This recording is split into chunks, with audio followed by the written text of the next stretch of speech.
took advantage of those kids without even being worried that someone else was going to notice it. And you did it in the sneakiest, slimiest way possible.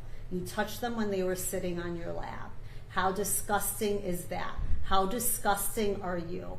That was the blunt condemnation from a judge as she sentenced a former substitute teacher for sexually assaulting multiple young girls. Crimes prosecutors say he engineered by intentionally choosing to work in classrooms filled with young children. With this guy now behind bars, we're going to break down all of the details of this truly disgusting case. Welcome to Sidebar, presented by Law&Crime. I'm Jesse Weber.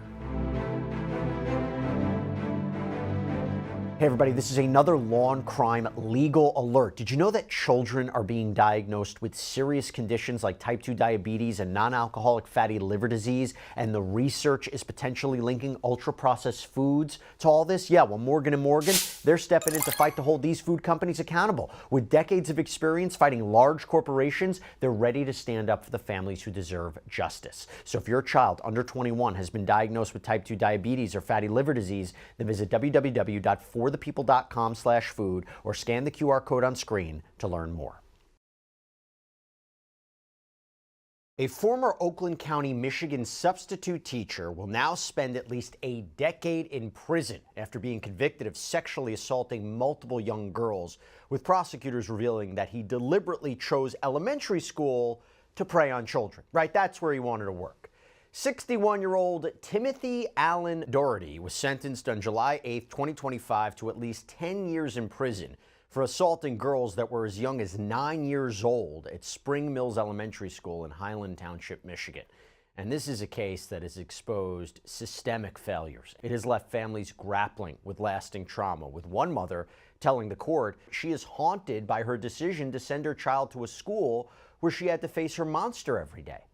This horrific nightmare began back in April of 2024 when multiple girls came forward and reported that Daugherty had touched them inappropriately. And concerned parents even contacted a local news station, WXYZ in Detroit, to voice their concerns. And the Oakland County Sheriff's Office launched an official investigation into this. And now, 1 month after the investigation began, so this is May of 2024, a board meeting was held at Milford High School, which according to WXYZ actually had nothing to do with the investigation in Daugherty, but that did not stop parents from expressing their frustration. And that is when things got tense in a hurry. At that point, Daugherty, who had been working for the school as a third-party contract substitute, had already been removed from classrooms. But furious parents, they demanded answers. And now, the Huron Valley School District released a response to the allegations, saying, "The Huron Valley School District takes any allegations we receive seriously, and we diligently follow all school policies and procedures. The safety and welfare of our students and staff remains our top priority." So prosecutors, they ended up charging Daugherty in October of 2024 with 6 counts of criminal sexual conduct in the second degree, which, by the way, punishable by up to 15 years in prison. Okay, now before I go any further, I want to bring on a special guest to help break all this down, somebody who unfortunately has a lot of experience in this area of law. Dan Schorr, former criminal prosecutor, municipal inspector. Dan, thanks so much for coming on. And by the way, for people who don't know, you have a book coming out about this very topic. Well, about not this story, but about this very, unfortunately, a series, a topic that we cover a lot here on Sidebar. Yeah, I'm a former sex crimes prosecutor and I investigate sexual misconduct at schools now. So I wrote a novel called Open Bar that comes out August 12th that is about a child sex abuse scandal at a school and all the toxic fallout that happens. People can learn more about it by going to Substack and searching for me, but it definitely covers a lot of these issues based on my experience investigating these matters. There you go. Okay. And again, Substack, you can find me. I have a lot more information there. Well, you are always a wealth of information, and I'm always so happy to have you on. Let's talk about this. So prosecutors say that this guy chose elementary schools to prey on children. How difficult is it to prove predatory intent in cases involving child sexual assault? I mean, we could put 2 and 2 together, right? We can make that an assumption, but for a prosecutorial point of view, how difficult is it to say he deliberately went to this school to essentially target young victims? That is difficult to show, but I do think it's more of a minor issue than what they actually did while they were there. I think the predatory nature of it is important in order to try to weed out other future people who might also engage in such misconduct. So you will know warning signs, maybe in interviews, what to ask about, in background checks, what to look for. But for this specific defendant, once he's arrested, once he's being prosecuted, then it's less about the predatory intent, because when an older person is touching an underage girl, intent is not important. It is a statutory crime where it's not based on consent. It's based on the fact that they're underage, and you just per se, you cannot touch someone who's underage, especially when you're a teacher. Would you say that in your experience, the perpetrators here may go, this is so disgusting, but I have to say it, they target young people because they might not recognize what's happening and there's a less chance they report it? Absolutely. And also, I see in a lot of the cases I've investigated and prosecuted that the offenders target specific children who they think are less likely to report it. Maybe they don't have as much of a support network, or they have other issues in their lives. And some of them, I can't speak to this case specifically, but I see it a lot where the children are coming to a teacher for help with something, and the teacher grooms them and takes advantage of them over time, when someone who had a bigger support network might tell someone else. And a lot of people who are repeat offenders, they know who to target. I see that a lot, and it's very sad.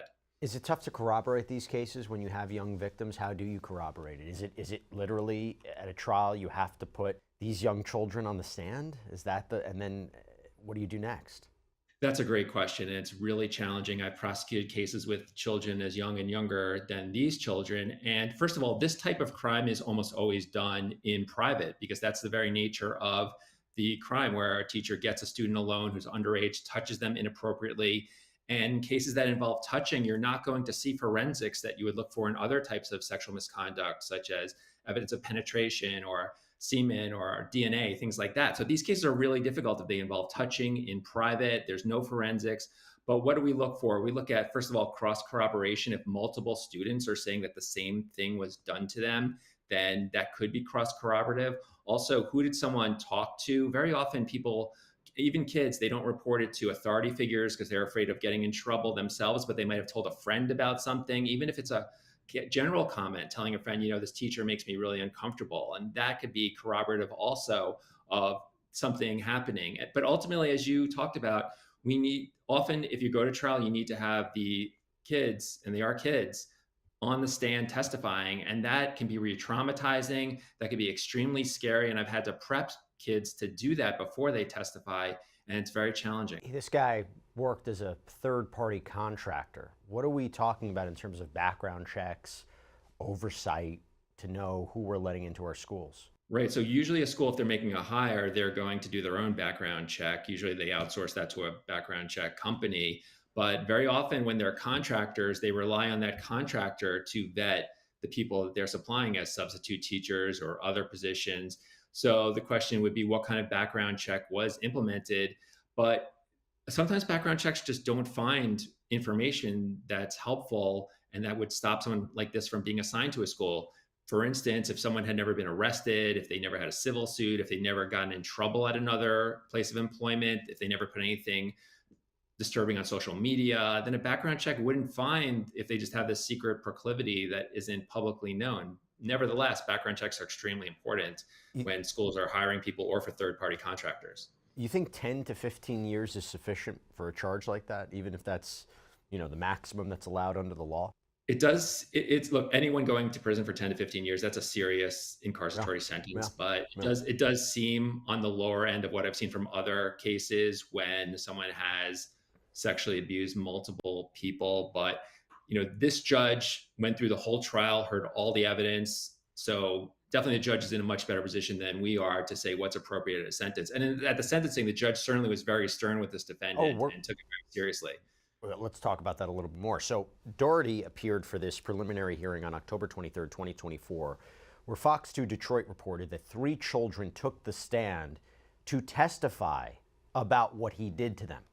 And the outlet says it was not allowed to record the minors' testimony, obviously due to their ages and the horrific nature of the accusation. So we don't know really what exactly they testified to, but what we do know, however, is at the conclusion of that hearing, Daugherty's case was, quote, bound over. It was sent to trial, and a decision that was met with great disappointment from Daugherty's attorney, Roy Kassar. He told Fox 2, the three individuals liked this teacher. They all hugged him and said everyone hugged him. All the hugs were done in the classroom. Some of the hugs were in front of the other teachers.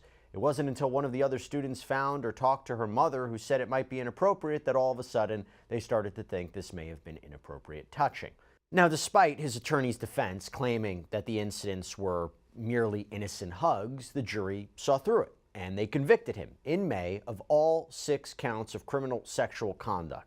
And following the guilty verdict, Oakland County prosecutor Karen McDonald issued this statement about the case, quote, Timothy Daugherty victimized the children he was supposed to nurture and protect. Parents expect schools to be a safe place for their children, and children should never have to fear their own teachers. Coming forward is never easy for victims, especially children. Thanks to them, Daugherty won't be able to harm another student. And at his sentencing on July 9th, Timothy Daugherty stood before Judge Jasmine Poles of the Oakland County Circuit Court, who delivered a blistering condemnation of Daugherty's actions, even calling him downright disgusting. Now, we're going to get to that, but first, how significant is it that you had 3 children who testified during the preliminary hearing? I mean, I know they have to testify at a trial. Preliminary hearing, they have to?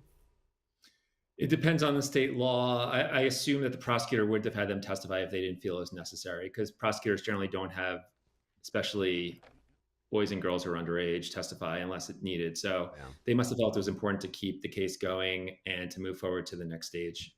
What about the defense? These are innocent hugs. The children liked the hugs. Maybe they even initiated the hugs. How do you differentiate between innocent physical contact and crime? That's an interesting question. And what you just described, I wouldn't be surprised if that's true, because many people I've seen who are child victims of sex crimes, at the time of the abuse, they do see their abuser as someone who is a friend, someone who's supportive, and they may like that person, and they may not recognize, because they're young, because the other person's an authority figure, they may not recognize the horrific nature of the sexual abuse until years later. So that's part of the grooming process, where someone who's in authority, in power over underage people will take advantage of that and befriend them, and then start with hugs and then move on to other kinds of touching. And there are a lot more worse kinds of touching than hugs that were alleged here that led to this conviction. No one is being tried in court for hugs or sentenced to 10 to 15 years for hugs of children. So there was much more than that was alleged and proven beyond a reasonable doubt. But certainly that's part of the grooming process in many of these cases. And if other teachers had witnessed it, does that hurt the prosecution's case?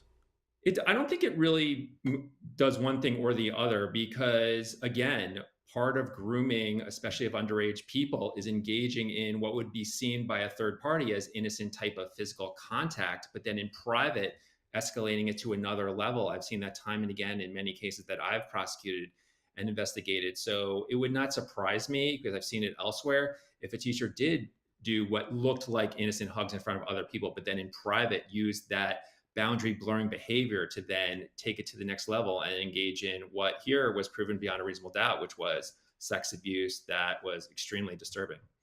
So during the sentencing hearing, Daugherty's defense team pushed for a reduced sentence, citing his cooperation with investigators, pointing out that many other children had interacted with him without reporting any kind of issues. Take a look.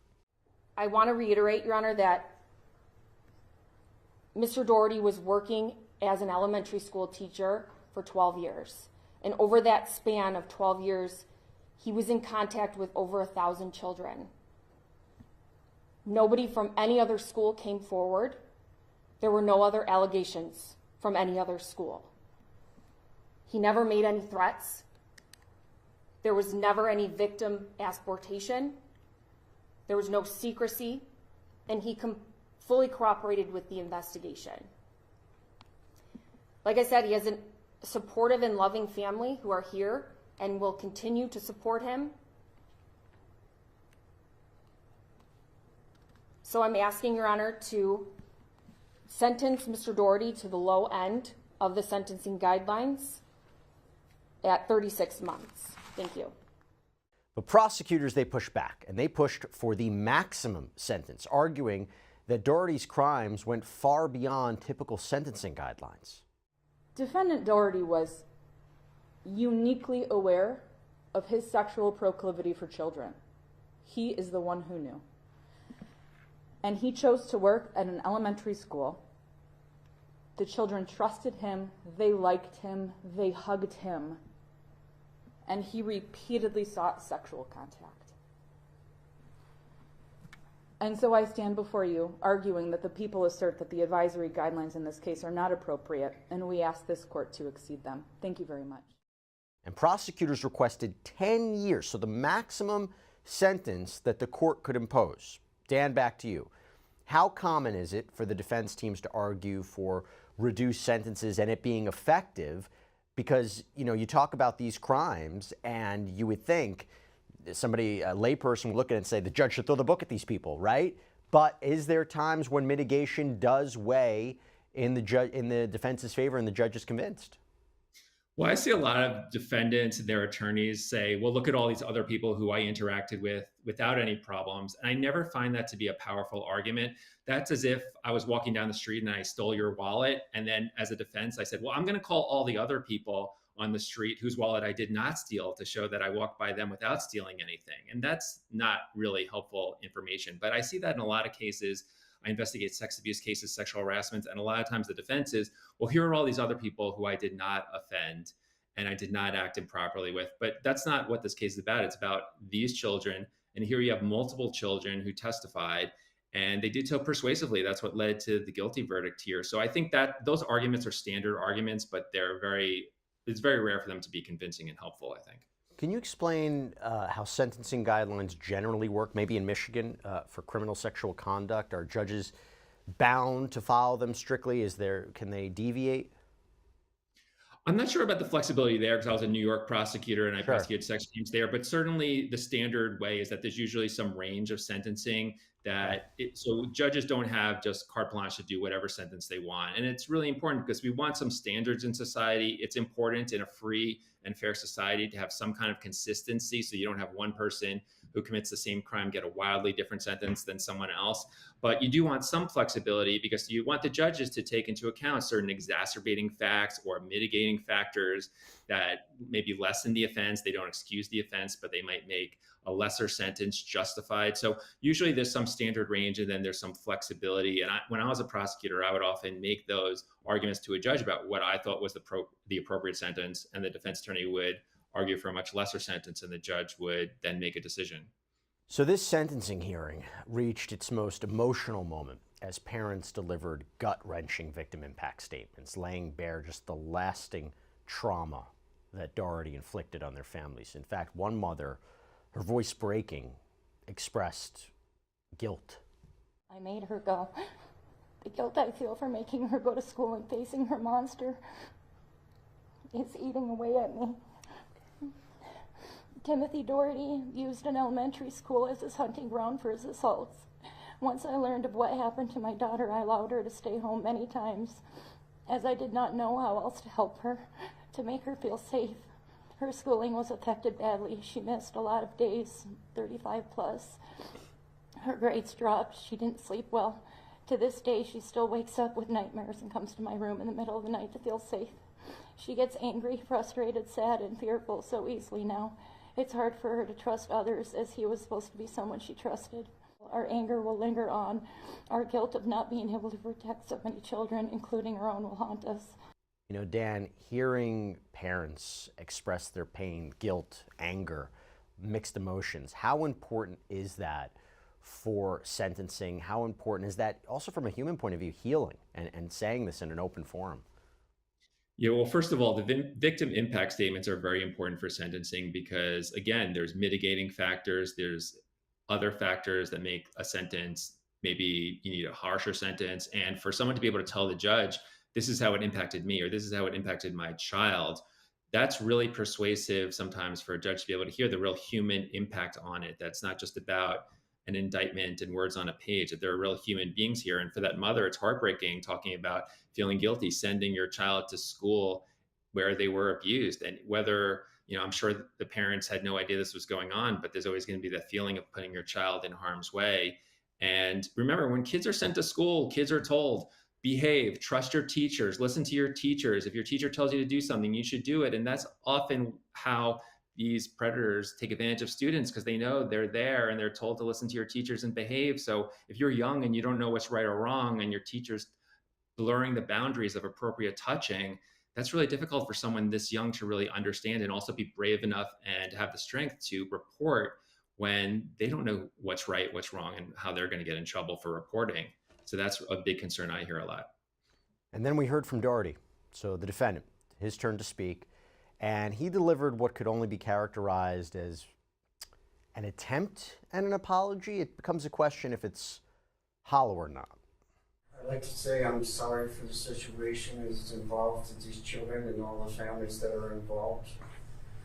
Being the adult in this situation, I take responsibility, become a better person, and my approach to the children were never for harm, but being the adult, I should have realized that some of the things that may have happened. So I take the responsibility for that, and I go from there. And that apology was not well received by Judge Poles, who immediately shut him down. All right, so I don't really hear you taking responsibility. I hear you saying that I'm the adult here, so I guess I gotta take the fall for this thing. I get to talk now. You had your opportunity. Yes, ma'am. All right? Yes. You done? Yes. All right. So I sat here through your trial, and I heard all of the witnesses testify. And I can make my own independent assessment as to whether or not I find that their witnesses are credible. And of course, I make a motion, your lawyer made a motion for directed verdict, and had I found that they weren't credible, I could have said, yeah, you're right, all of this, none of this should be here. But I said, no, it's a question of fact for the fact finder. They're gonna make a decision. And then the 12 people went back, and they made a decision that you sexually assaulted all of these children.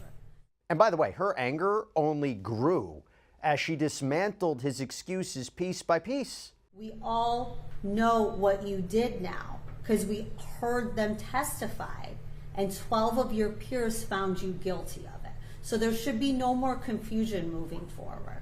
Those children all testified truthfully and honestly that you put them in positions of sexually assaulting them, touching their body.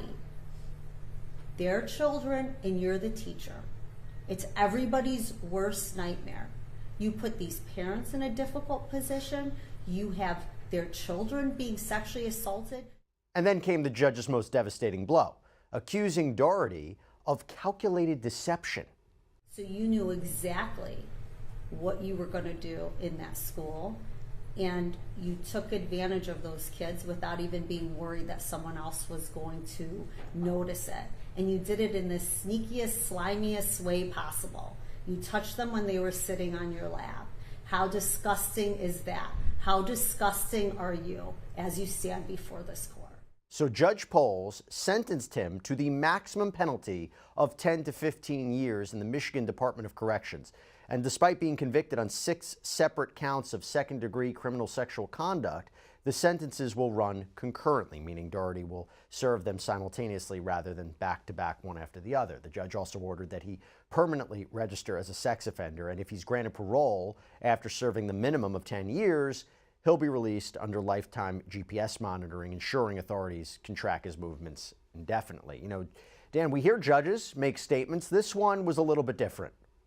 Right. This judge seemed very offended by the defendant's lackluster attempt to take responsibility, because that's often a factor at sentencing, is whether the defendant is taking responsibility. And he threw out words that seemingly in a weak way might have implied responsibility, but didn't really take responsibility. And the judge just clearly called him on it and said, you're not taking responsibility. You're saying things that don't show that you understand the magnitude of what you did or how responsible you are.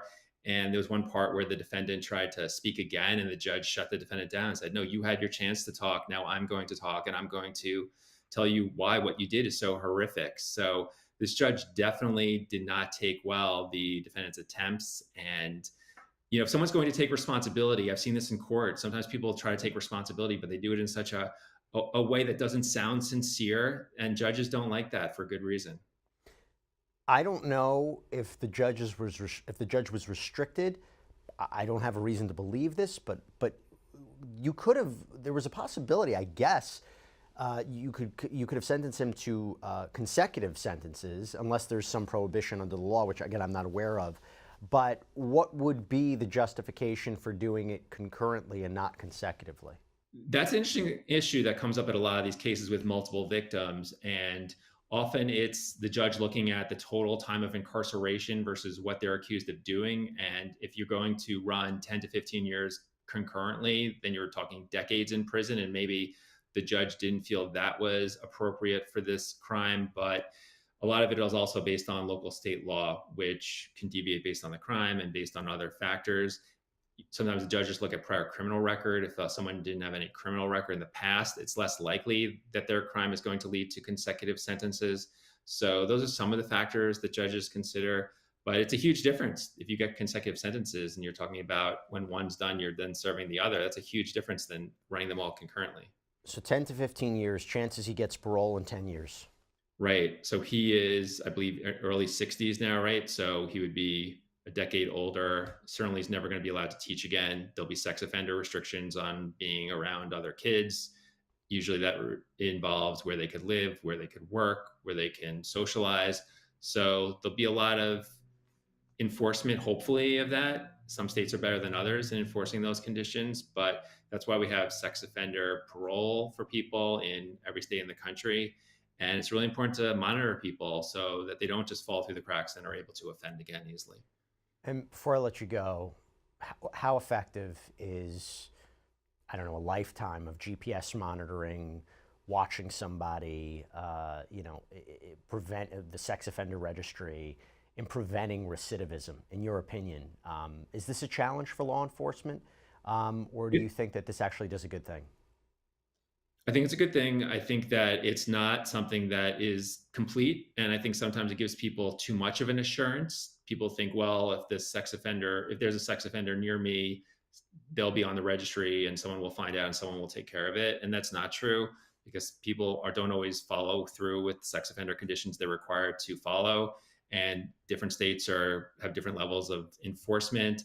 So it's not perfect, but I think it is a good first step to have someone being monitored. Hopefully it also sends some reason for them to feel caution, for them to feel they're being monitored, and therefore they know that they need to behave in a way that maybe they didn't feel that way before when they weren't being monitored. So these are all things that make it more likely that someone won't offend again, but it certainly doesn't stop people from reoffending. Unfortunately, as you know, with the many cases you've covered, people do reoffend in terrible ways when they're on sex offender probation or parole. But it is one of the tools of many tools that law enforcement has to try to stop this behavior. Dan Schorr, thank you so much for taking the time. Again, encourage everybody to pick up your book if they want to learn a little bit more about this. Thank you so much, as always. Thank you, Jesse. It's always good to talk with you. And that's all we have for you right now here on Sidebar. Everybody, thank you so much for joining us. And as always, please subscribe on YouTube, Apple Podcasts, Spotify, wherever you should get your podcasts. I'm Jesse Weber. I'll speak to you next time.